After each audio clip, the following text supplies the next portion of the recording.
Fixing the New Orleans Saints before the 2024 NFL season. This is from Pro Football Focus. Ladies and gentlemen, Pro Football Focus has been doing a series where they try and fix every team going into the next NFL season, and now we are finally here. I've been waiting for this video. I'm so excited it dropped, and we are going to react and discuss, and ooh, baby, I'm excited for this one. So sit back, kick your feet up, enjoy, as I do what only I can do. Saints coming off a year, a little disappointing. Thought they were going to win the NFC South. Yeah, it makes two of us, brother. I thought they were going to win 12 games, win the NFC South, compete for the NFC title, and boy, oh boy, I was wrong. With their schedule, they just restructured Derek Carr to free up all that cap space. He's got a cap hit close to 50 now next year, but it doesn't matter. We got $30 million more cap space right now. So the Saints, even with Yep, cap non-issue. We did a whole video on that. Razor Ramon over there must have watched my video. 100% correct. Cap doesn't matter. If you're talking about cap, you're talking about the wrong thing. the readjustment are still $40 million over the cap. So the Carr thing is good, but they still got work to do. That'll change soon. Yeah. They'll get back. I did hear Mickey Loomis in an interview, I think on the Sirius NFL channel, kind of hint at, you always use the credit card analogy, right? Yeah. The credit cards do. I think he hinted at like okay, let's reset this thing. Now we'll finally reset it. I don't know what that looks like in practice, because the Saints do always have a year where they get rid of a whole bunch of players. They can't sign everybody. Right. They push money, but they still find a way to bring in other free agents too. What I think the reset will be, as I've said before, I think that reset or paying the credit card or whatever that Mickey's talking about, that is going to be when he decides, like, okay, the window is officially closed for the group of players. That is Alvin Kamara, Marshawn Lattimore, Michael Thomas, like that group right there, that window, that draft class. When he feels, okay, they're gone, or parts of them are gone, or they're not as good as they once were, or they're aged out, or whatever, that'll probably happen simultaneous with Carr, with the end of Carr in New Orleans. I think once that happens, there probably will be a reset, because a lot of those highly paid players, I mean, if you look at a lot of our, I don't want to say a ticking time bomb, but if you look at a lot of our players who are getting a big salary, players like Taysom Hill, that's coming to an end.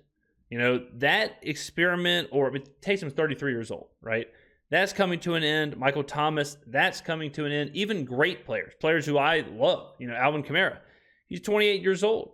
His tenure is coming to an end. You know, Demario Davis, he was incredible last year, but he can't be incredible at his age for the next 5 years, right? So all those players, Cam Jordan, they're all kind of entering that last era all at the same time. So Mickey probably sees that. Even Derek Carr. Derek Carr's 33 years old, right? So Mickey probably sees that as this reset he's talking about. But I don't think the reset even will be the Saints are just going to be bad. You know, like that's just not how Mickey Loomis rolls. And again, guys, I don't want to get too deep into the cap here. The cap is not that big of a deal. They'll figure it out. They do every single year. We were in quote unquote cap hell last year. We went and signed Derek Carr to a $150 million contract. So they're doing all those things all at the same time. So I wonder if this is a year where it's like a legitimate reset. We don't want to push the credit card more than we have to, and it's more of a youth movement for the Saints rather than going back to the free agency well. Maybe. I feel like this is the way they operate. Yeah, I can't really see them changing it dramatically. Or you just keep pushing it, and it's like, well, at some point I'm going to get fired and someone else will pay it. Exactly. That's how I would view it. Keep pushing it. I think this is how they operate with the cap. You know, I love it. It's just moving on. All right, what are we doing to build around Derek Carr and win the NFC South here? Okay, so how I would fix the Saints, the most important thing has already happened, all right? The problem with the Saints, everybody knows this who's been following this channel, which is, let's be honest here, which is basically everybody. The biggest problem is that we had no identity, we had no scheme, we had nothing going on offensively. Offensively, we were a complete nightmare. Offensively, we had not filled the hole that was Sean Payton or Drew Brees. We had two ginormous holes, and we hadn't filled it. The offense was bad, it was stagnant, it was average, however you want to phrase it. Wasn't good enough, okay? Defense is good. Defense was good at times last year. Defense was, dare I say, even elite. So you got to fix the offense. How do you fix the offense?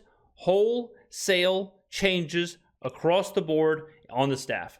Get all those old ideas, get all the Sean Payton disciples, get all the do nothing, know nothing, nobodies, a.k.a. Pete Carmichael.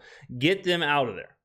Get new ideas in. Get young, get progressive, evolve, innovate. Good news. We did that. Okay, that's all happened. Next step, we got to do the youth movement that Razor's talking about. Do the youth movement. How do you do that? The draft. Good news, the draft's coming up. Better news, we have the 14th overall pick. Even better news, players around that pick are all supposed to be impactful unless we screw it up, which always possible. If we get someone like Brock Bowers, if we get somebody like Jared Verse, we get someone like that, boom, all of a sudden the youth movement is here. Imagine a world, ladies and gentlemen, where we come out of the draft with like a Latu at 14. We get Ladd McConkey later on. Let's say McConkey is the next Antonio Brown. Boom, all of a sudden now you got Chris Olave, you got McConkey, you've got players all over the place. Alvin Kamara is still there. Rashid Shaheed is still there. Things are fine. Oh, then defensively, you got Latu. Now you have a pass rusher. Bam, now you fix that. Those are just two players. All right, I'm just pulling those off the top of the dome. Okay, that can be anybody. We have to nail this draft class. We need the same impact this draft class that the Los Angeles Rams got from Puka Nacua and Kyron Williams. That is how you reset. That is how you fix a team. You fix a cap issue. You fix a window that's about to get closed. Oop, guess what? You want to feel a breeze? We're pushing the window back up. Okay, the window's open again. Congratulations. Put a pie on the windowsill. Everybody's getting a sniff. Pause.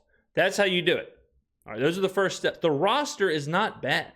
We're not in a situation where we're not the Carolina Panthers, okay, where the roster stinks, there's no talent, it's bad across the board. That's not the case. The Saints are fine roster-wise. Could it be better? Of course. That's what I was just talking about. Are you not listening? We absolutely can get better, and the easiest way to get better is through the draft. We have to nail the draft. We have to draft impactful players.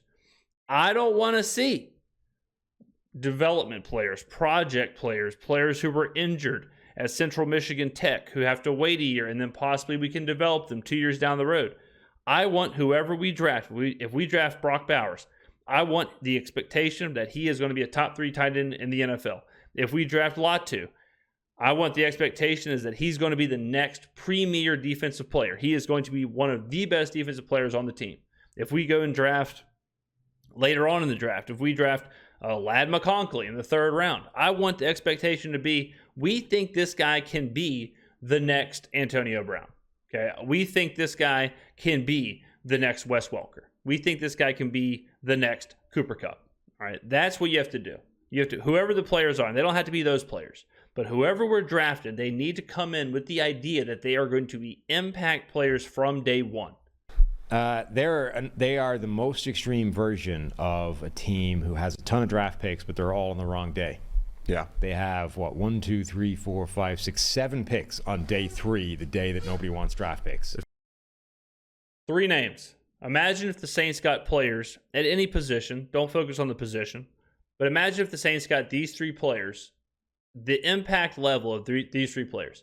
Isaiah Pacheco, Kyron Williams, Puka Nacua. What do they all have in common? They were taken in the 6th round or later. Okay? The players are out there. The impact is out there. It can happen. So just because you have picks later on doesn't mean they can't be impactful players. You just got to do the work. You got to do your due diligence. The scouting team and the eval team with the Saints, my God, they got a lot of pressure on them. They got to land. They got to hit. This is the most important draft since Alvin Kamara came into town. Pick 14 and then pick 45 from the Sean Payton deal. And then they don't pick another again until 149. So there's about 100 picks in between their 2nd rounder and then their next pick at 149. Yeah. They never come into the offseason with a lot of assets to make things better. Well, remember, too, I'm saying 3rd round here, I'm saying 4th round here, I'm saying 2nd round here, whatever. You can always move around. You can always trade. You can always get into the round you want to draft a player. So, me saying, take this guy in the 3rd round, if you're sitting there typing and you're saying, we don't have a 3rd round pick, first of all, get off Reddit. Okay? Get off Reddit. But if you're saying that, you gotta open your brain a little bit. You gotta be seeing clear. You gotta open your 3rd eye. We gotta move around. We can't and that's just such a Saints thing, right? It's such a Saints thing to let the rest of the NFL dictate who we're taking and where we're picking. We got to get proactive. If we want a player, go get the player. If we want to move up, move up. If we want to move down to get assets to then go get some other guy, do that. We got to be playing chess when people are playing checkers. All right. We got to be on a whole different board game because this draft has to work. No, they don't. So what are we doing? Just play better in the red zone.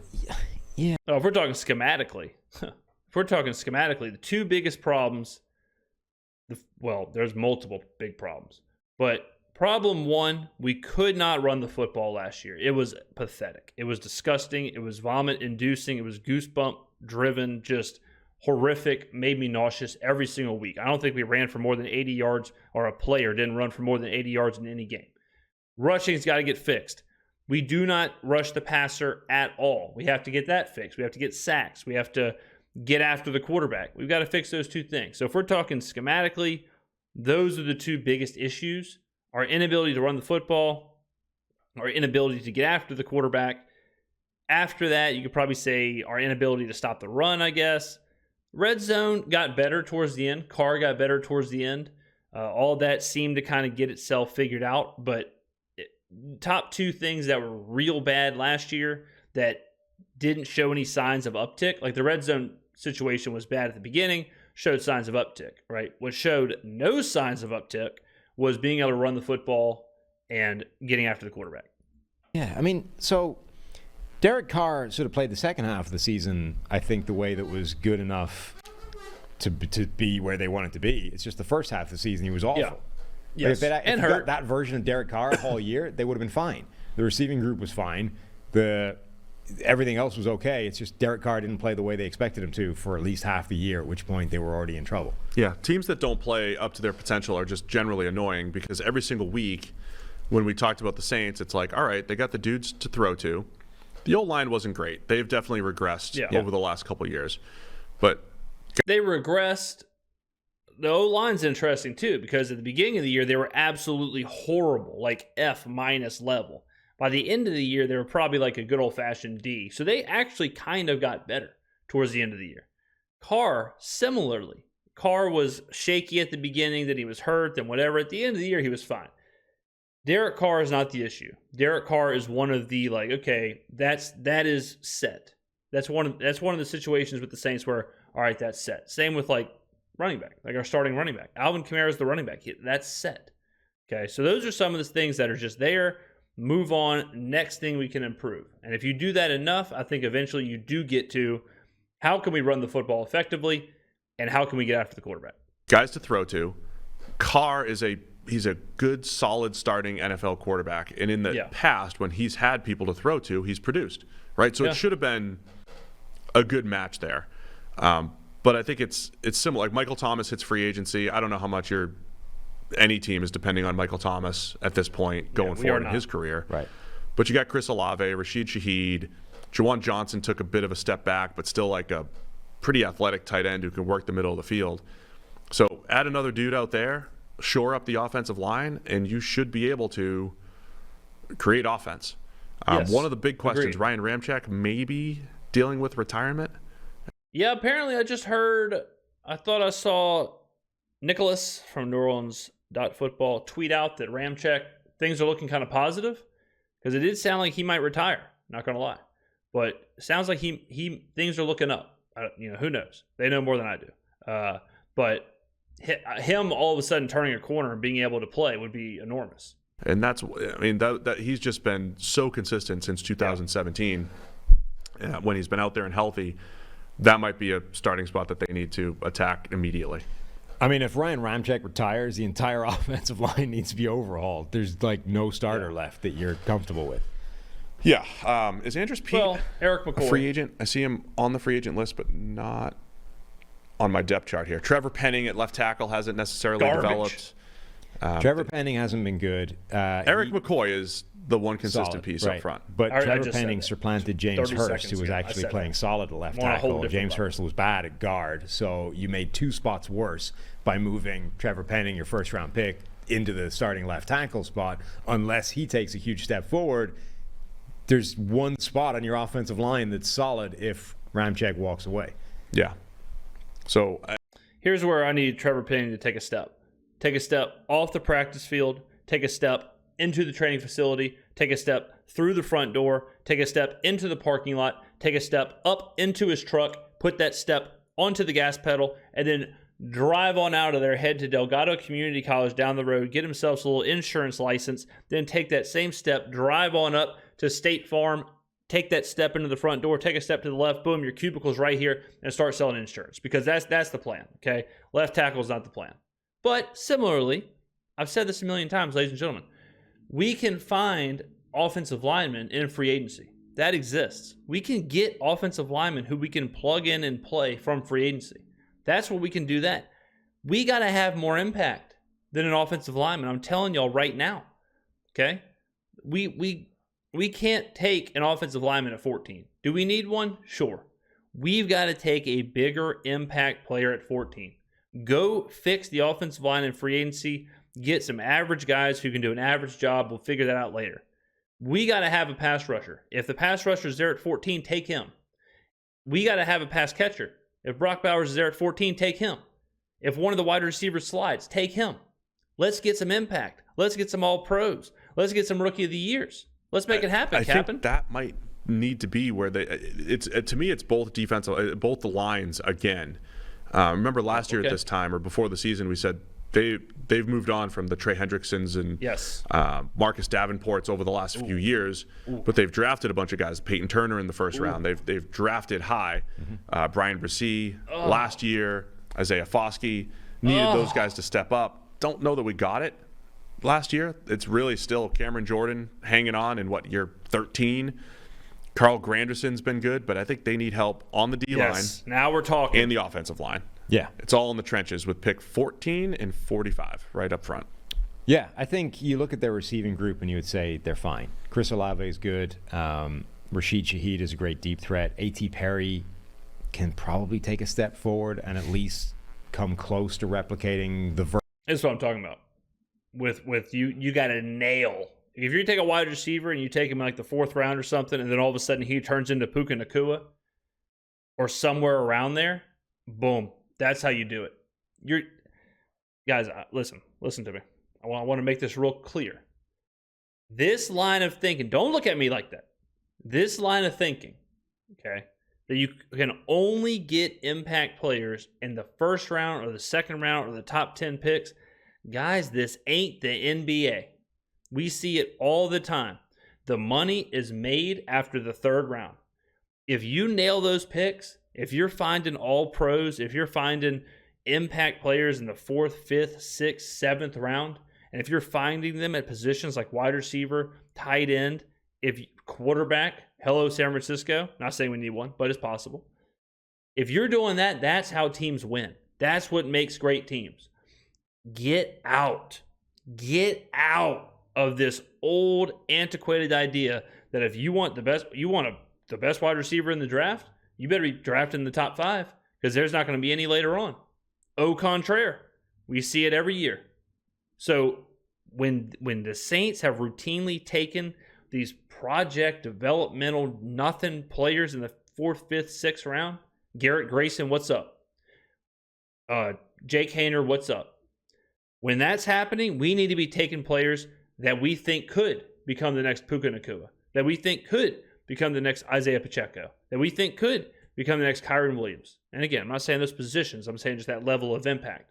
Imagine like Isaiah Pacheco's level of impact at defensive end or Puka Nacua's level of impact at cornerback. You see what I'm saying?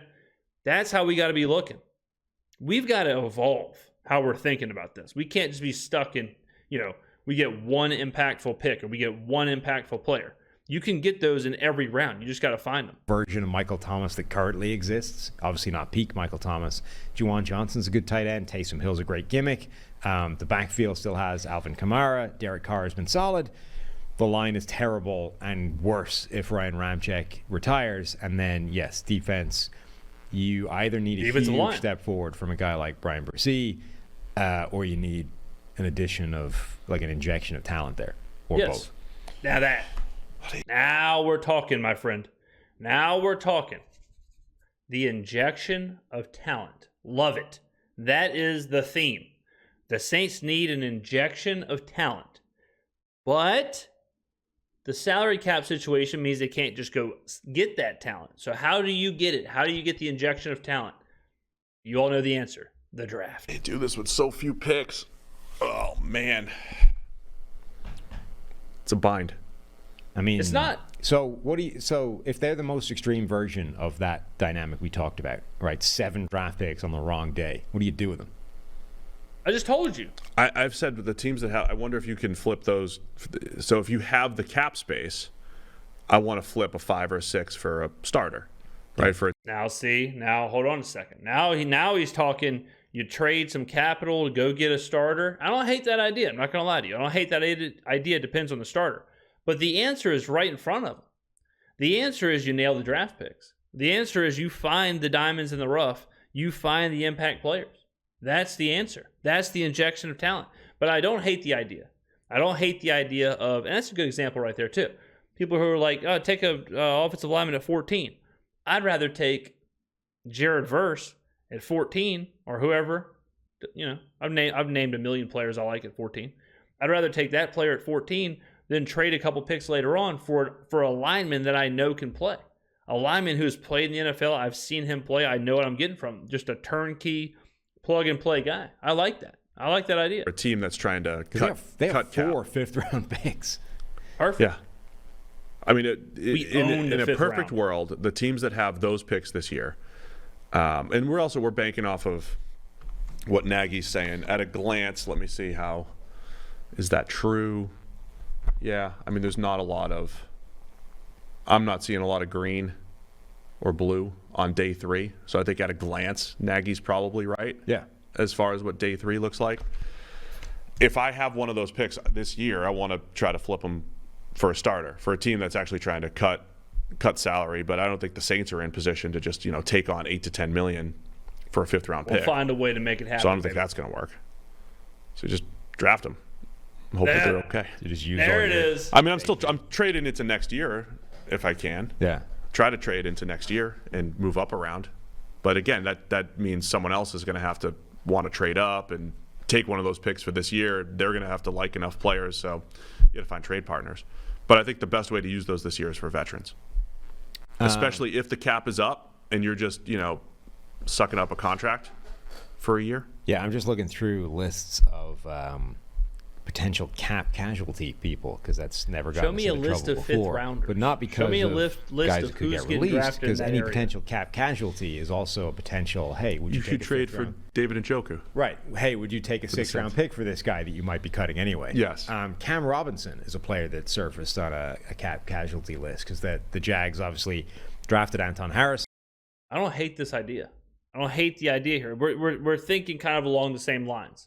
All right, we're getting creative. All right, I like this. And they have Walker Little, who's played better at tackle than guard. Would actually be an upgrade at tackle for the Saints. Absolutely. So, maybe the Saints could flip a 6th-round pick for Cam Robinson. Take on his bloated contract in addition to the guys you already have, but that would absolutely upgrade the offensive line. Now we're stitching it together on the O-line. Maybe Penning has to move to right tackle. Or to State Farm in Shreveport. I don't know. But they're exactly what I've been saying. These fellas in the sweaters are saying. You don't have to take an offensive lineman at 14. You can get creative, go get a cap casualty, get an NFL veteran, plug in and play, boom. All of a sudden, you've upgraded the offensive line. I've said it a million times, and I will say it again. An average offensive line can get it done. You don't need Kevin Mawai, on your offensive line. We don't have to find A-pluses across the offensive line. You do have to find A-pluses at impact positions. We do need an A-plus at defensive end. We do need an A-plus at tight end, at wide receiver, that's how an NFL team wins. An NFL team does not win at left tackle. All right? If you can go get a veteran tackle, upgrade your offensive line, get a cap casualty for a year, suck up a contract, pause, and all it is for a 6th-round pick, and you haven't wasted your other picks, that's how you do it. Ramczyk retires. And the problem is a lot of Penning these at guard. cap casualty lists are all the same players, and they're all players that don't help. Yeah. A lot of running backs. It's also from January. Might be old, right? Yeah. No, I'm looking at Let's a current update these one. lists, ladies and gentlemen. That's good. Don't look at the one that had Njoku on it. I mean, we mentioned David Bakhtiari before with Green Bay. He's also a similar option for New Orleans, albeit probably one that doesn't make as much sense. I'll say this, at 14, though, all of those edge rushers that we talked about, I think most mock drafts have the Saints going D-line, right? Jared Verse, Latu, the guys that we tend to like there. I'm on a different level.